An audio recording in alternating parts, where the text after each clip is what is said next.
I hope you found that educational. Now to bring out a man I'm thrilled to have here. As I mentioned, this comic is simply one of the best in the world. We're thrilled to welcome Bill Burr. How are you? Doing this one over here. What's up, man? How are you? I know, it's confusing. Yeah. Good to see you. Good to see you. I would have dressed up more. I know. I know. You got the pocket square, too? You're killing me. Wait, I don't even own this suit. Well, looks like you do. Looks tailor-made. Little snazzy socks going on. Thank you. Oh, my legs. It is great to have you here. I'm a big fan myself, and you've been doing comedy a long time. Yes, I have. Yeah. I meant that in a good way. How do you think Breaking Bad's gonna end? You know what? I have no idea, because whenever I do the show, like, all they do is they just give me my little scene. Right. So I'm as big a fan as anybody. So it was such a thrill when I finally, I kept bugging my agent, trying to get on, and I finally got a little part on there. It was like getting sucked into the TV. And I remember when they had the clapper, you know, before they go in the action thing, I saw it said Breaking Bad, and I couldn't believe I was there. And so I get little tidbits of information, but I have no idea. Right, but you're a smart guy. So, oh, he's pandering now, isn't he? I know, you like that? But you're brilliant. You're a genius. Is there any clues while you're on set? Does Aaron Paul go home early any days? That's what I'm asking. You know, when they're shooting the last episode? You know? Did you hear a director go, all right, we're stabbing Skylar now? Like, did you? No, they keep it really, really under wraps. I know what you know. That's really? Yeah. I don't even I wouldn't want to know either. Yeah. People are saying you're the next Louis C.K., not in a stylized sense, but in like I'm a balding redhead? Yeah. Other than that. Ron Howard, Louis C.K., Bill Burr. Yeah, you got to watch out for us balding redheads. We're coming on. I think that's pretty much where the comparison ends, as far as I'm concerned, because I am a huge fan of Louis, and when I learned from him. Like, that guy he's the generation or so in front of me. He's also doing like one of the greatest shows on TV, writing, directing, acting in it, and all that. So. Yeah, he's putting me to shame. That's what I'm saying. You're on one of the greatest shows on TV right now. I do stand up in strip malls. That's what I do. That's what I do. And occasionally I get some acting work, which is cool. A lot of people know about that famous that when you took it out on Philly because they were a bad crowd.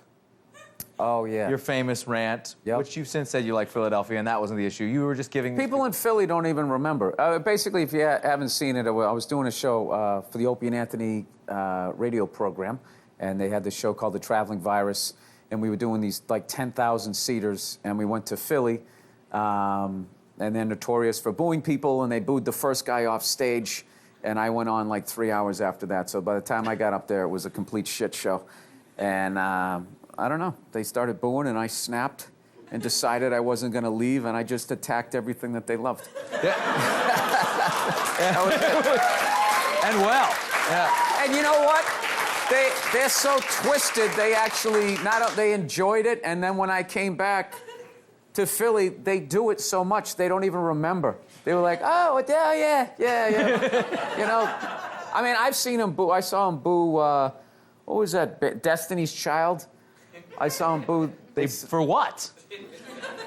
Because it was a bad management move. They sang at the NBA Finals. The 76ers were playing the Lakers. So I still remember it. They all came out, and they were wearing these sexy glitter, like, NBA outfits. And one had a glitter NBA one. Another had a glitter Philadelphia 76er one, and then the other one had a glitter Los Angeles Lakers one, for some stupid reason. Oh. So it was clearly, they were like, we don't have a dog in the fight, we don't care, we're whoring ourselves out for the NBA.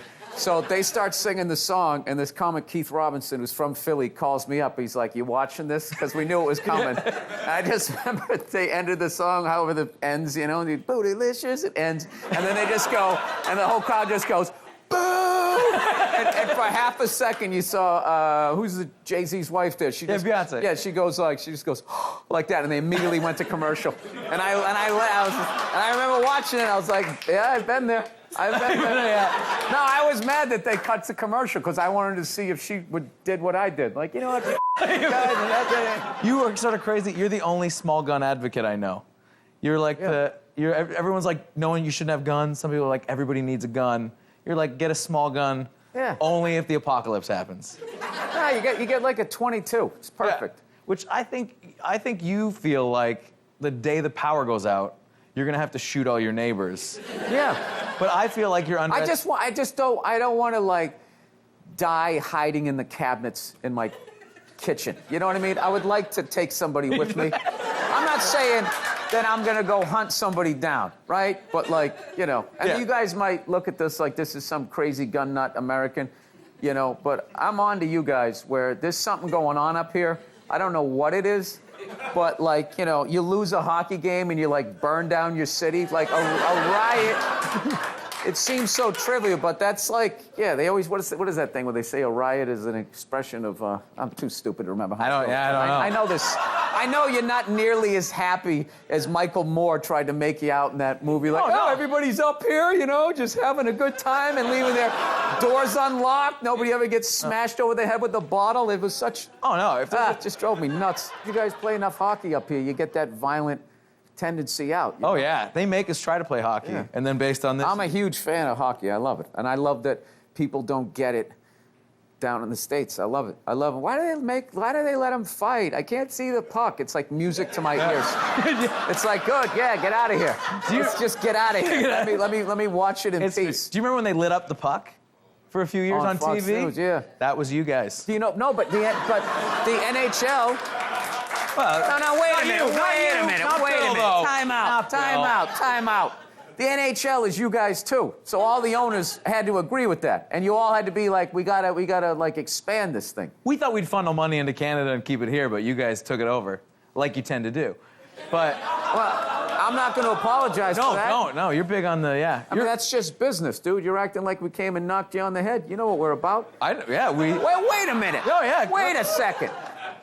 Fellow white person, not native to this country. How did you guys get this up here? Did the Native Americans go, oh, well, we like these white guys. You can have all that land?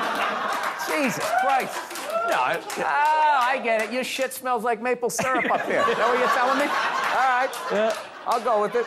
We'll be back with more with Bill Burr. Yeah. The teams are coming back. Yeah, oh yeah. Up next, more with Bill Burr, who raves about his love for fantasy hockey teams. I don't ever want to be that guy in the bar where the other team scores. And everybody's like, and you're like, oh, but he's on my fantasy team.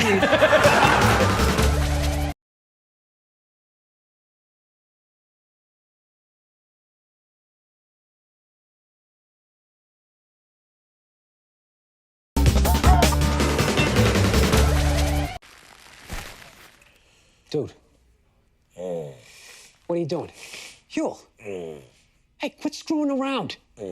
We are here to do a job, not channel Scrooge McDuck. You hearing me? I hear you. Dude.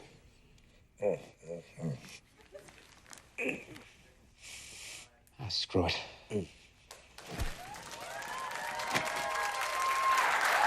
How great is that? How great was that? That was fun. That scene was a lot of fun to do, and you know, everything on that show is so top shelf, and we were getting a lot of laughs off camera when we were doing it. They were trying to do, when we were laying on the money, they said that they wanted to kind of be almost doing like a homage to like pillow talk after sex, except it was more like your love of money, and so just the two of us laying there. Yeah, it was great. Yeah, because did they let you go? I didn't get Scrooge McDuck. I didn't get it. That sounds like a you reference. No, that was theirs, you. and I was sitting there going, Scrooge McDuck, I don't get that. And then, so I just delivered it like I understood it, and then I did that a lot on that show. Like when I had to talk about like chemicals, like benzene, nitrobenzene, I just would stress it like nitrobenzene, like I didn't have any idea what it was. But it worked because I was playing a guy conning people, so it was kind of funny that in real life and in the character, I had no idea what I was talking about. But anyways, the Scrooge McDuck line, like the next day on Twitter, I got like all these emails. Scrooge McDuck, did you come up with that? LOL, that was hilarious. I was like, ugh, I must have. It sounds like a you. It sounds like you. Fooled them again. I was too afraid to say it on set, too, that I don't get it, because I was like, they're not going to bring me back. They think I'm stupid. Okay, yeah, Scrooge McDuck, that's a good line. Okay. So they want you to sound off on some people quickly. What's your opinion on Miley Cyrus? I don't really know who she is. That's good enough for me. No, I don't mean that in a mean way. I think, but I obviously saw like her with the pigtails and sticking her tongue out. I didn't think the dance she did was any more sexual than anything else that I saw throughout the years on that thing. I think what creeped people out was she was a child star, right? Yeah. And all of a sudden now you see her grown up, and it's just undeniable at this point that someone's banged her. And I think that really kind of messed with people. Like, she knew how to move. She's a woman now, and you know what? You guys need to get over it, all right? It's her body. I don't know. Like, back in the day, if you thought somebody sucked, you know, you just told your friends. You weren't able to, like, contact them and try to weird them out while they're eating toast, you know?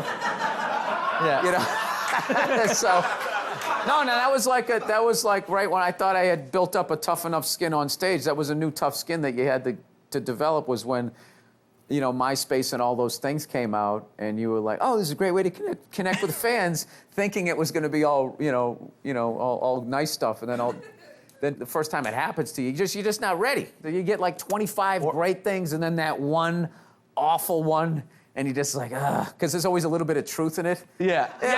With your big stupid head. You know how many times you say you know, and you're like, I know, I keep saying you know, I suck. And it just starts messing with you. But then you start thinking about that person. Like, well, I bet they do something, you know? They probably do something bad. Maybe they suck at driving or something. They have things to work on. When you see someone who hates you ever go to their Twitter feed and they just hated everything they did that day? They're like, Bill Burr, no, but I will attack him. I had one guy, he said, when are you coming to Dallas, you fucking ginger? And then I clicked on his picture, and he was overweight. So I just wrote back, I was there in April, you tub of shit.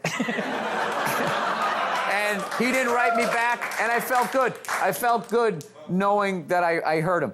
Like, I'm really anti that whole somebody gets offended by a joke and then you go and apologize. Because the second you apologize, then you make that person right, like you meant it maliciously.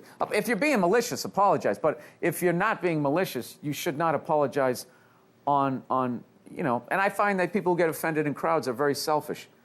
They're selfish. They'll sit there for 40 minutes and everything's funny. And then it comes to their neck of the woods, then all of a sudden you're making statements. You're not making jokes anymore. Right. Right? Oh, yeah. Like, Yeah, you know who gets offended by fat jokes? Fat people, right? You make fun of animals, the PETA people get mad. You make fun of gays, the gay people will get mad. Not saying alls, but they do, right? Yeah. But like the PETA people never stick up for homophobia. Right.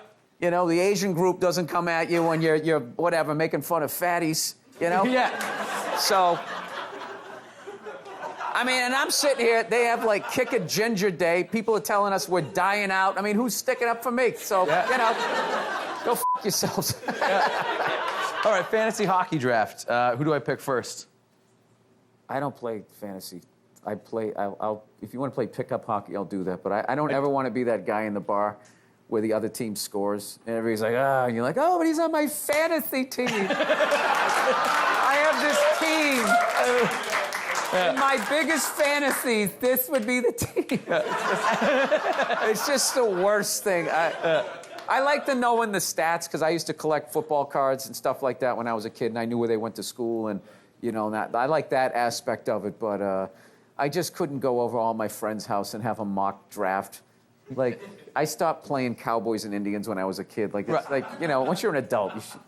Yeah. Either go out and do it, or, you know. Which, yeah, you actually play. Watch somebody do it. You play hockey, though, yeah. Pickup hockey, but I only started in 2010. I'm like upper horrible. That's what I'm at. But I play with a lot of guys that are better than me, so it's been a good thing. I can skate pretty good, but I equate my stick handling to like texting while driving. It's a lot of this, so it gets puck gets taken away from me real quick. Thank you so much for being here, and check out Bill Burr, BillBurr.com, and listen to his podcast. Bill Burr, ladies and gentlemen. Thank you.